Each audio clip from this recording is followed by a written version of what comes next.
E aí, tudo bem? Galera do primeiro ano, tranquilo? É o seguinte, pessoal, nós estamos aqui no livro de filosofia do primeiro ano, no capítulo 6, é o que nós vamos discutir agora. E o que há nesse capítulo? Se o outro nós discutimos a dimensão racional do ser humano, agora esse daqui é o ser humano como um ser de várias facetas.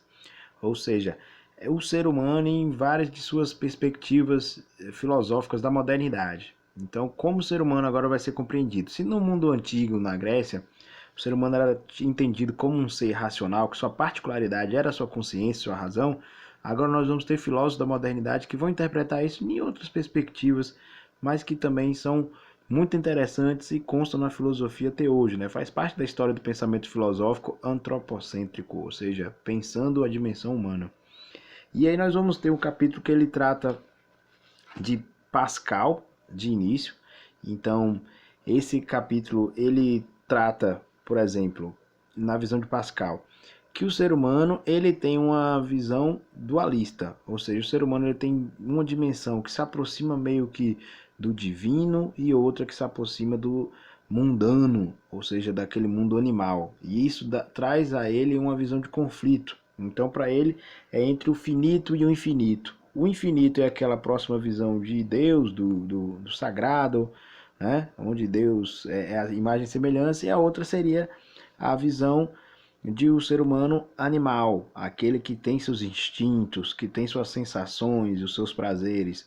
E para Pascal, o ser humano vai viver sempre em conflito, porque ele não consegue viver só na sua dimensão particular, na sua dimensão sagrada. Quando ele chega nesse momento só de consciência, de razão, ele não se sente bem contemplado, mas também ele não se sente bem atendendo somente seus prazeres. Então há um dualismo aí para Pascal, e esse dualismo é trazido aqui no livro para a gente como uma visão de antagonismo.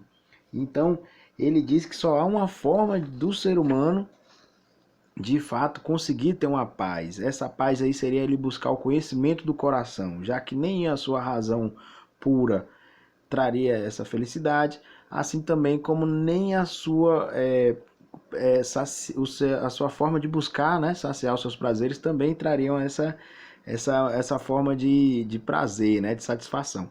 Então, para ele, tem que buscar o conhecimento do coração. Esse conhecimento para ele do coração seria algo intuitivo, movido pela fé, que vai fazer com que ele tenha uma conexão com Deus, né? Esse Deus é o Deus cristão, é Jesus, é o que vem de Abraão, de Jacó. E esse conhecimento é que vai dar para ele essa paz de espírito que ele tanto procura, né? Então, o conhecimento do coração para ele é uma forma de buscar toda essa sabedoria no ponto, na medida, para não ficar incompleto. Então, a completude do ser humano, a paz de espírito para Pascal vai vir nesse momento. Tranquilo? Outro momento que nós vamos ter aqui é um outro filósofo que vai surgir também na Idade Moderna, que é Pico de Mirandola. Ele tem uma compreensão que é o seguinte: a dignidade do ser humano. Então, qual é a particularidade do ser humano? Ela é porque o ser humano é racional, é porque o ser humano ele é um ser divino. Nenhuma desses motivos satisfaziam também a visão de ser humano para Pico de la Mirandola. Então ele vai dizer que a dignidade do ser humano está nele não ter nenhuma forma, nenhum formato pré-definido. Ou seja, quando Deus criou o ser humano, deu a ele uma espécie de livre-arbítrio que ele vai poder ser o que ele quiser. Se o ser humano pode ser o que quiser, então ele é uma tábua aberta, sem nenhuma inscrição. Então isso é a maior dignidade do ser humano, é poder escolher quem ele é. Os outros são movidos pelos seus instintos, outros seres. Então um cachorro vai ser um cachorro, ele não tem como ser um gato. O gato não tem como ser o cachorro, o leão vai agir como um leão, o cavalo como um cavalo, a zebra como a zebra. Então é muito simples na visão de La Mirandola que o ser humano ele não tem uma pré-definição. Então ele fala, quando Deus criou o homem, havia uma forma para cada ser, ao chegar ao ser humano, ele não tinha mais nenhuma forma, deixou isso em aberto. Para ele o maior ponto da dignidade estaria aí. Então isso é um ponto importante, que é uma diferenciação entre Pascal, que é um mundo conflituoso, entre dois mundos, e Mirandola, que é uma visão de uma dignidade, que o maior ponto é ele estar justamente nesse caminho do meio.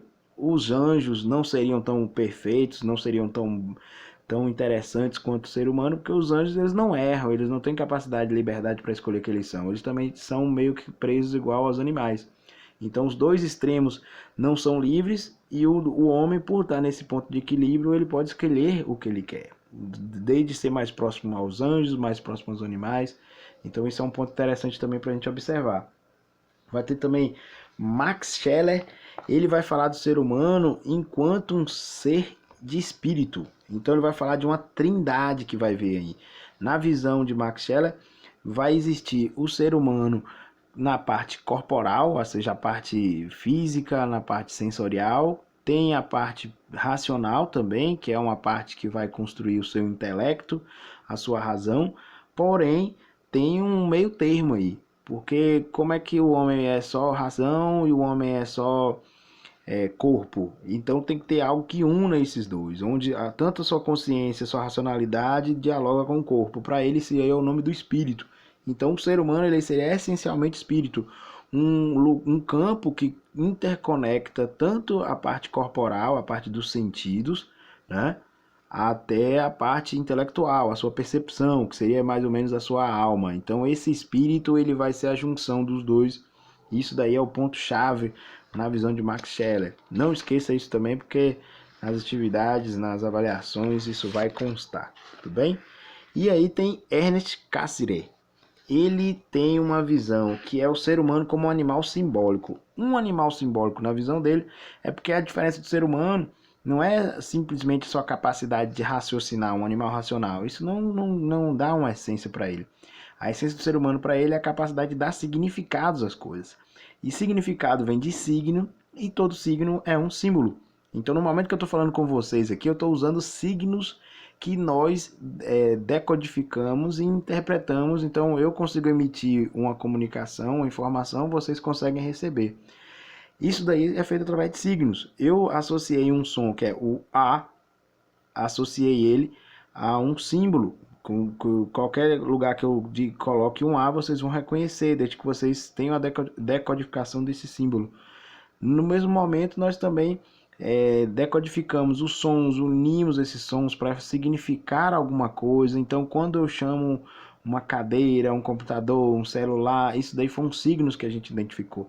Então, para Cassire, nós vamos ter aí um animal simbólico, um ser capaz, um ser que dá sentido às coisas. E isso daí é a essência. Todos os outros seres não têm essa medida de precisar dar significado.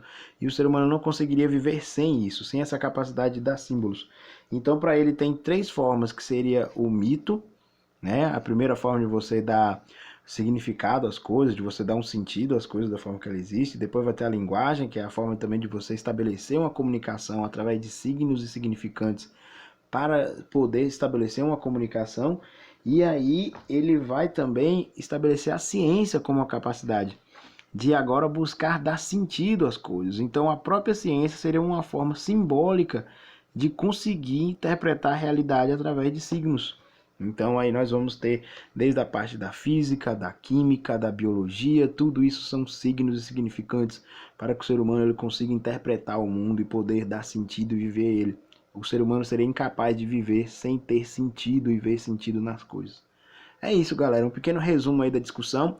Aí eu vou passar para vocês esse vídeo que está constando aqui, vocês já vão receber, mas lá na sala do Google Classroom vocês vão ver também um pequeno estudo dirigido e a atividade. Dessa vez eu vou propor a atividade para vocês fazerem ela no formulário. Então vocês vão digitar as respostas ali no formulário, baseadas no livro, no que está perguntando no livro, e aí vocês postem para mim no estudo dirigido, tá bem?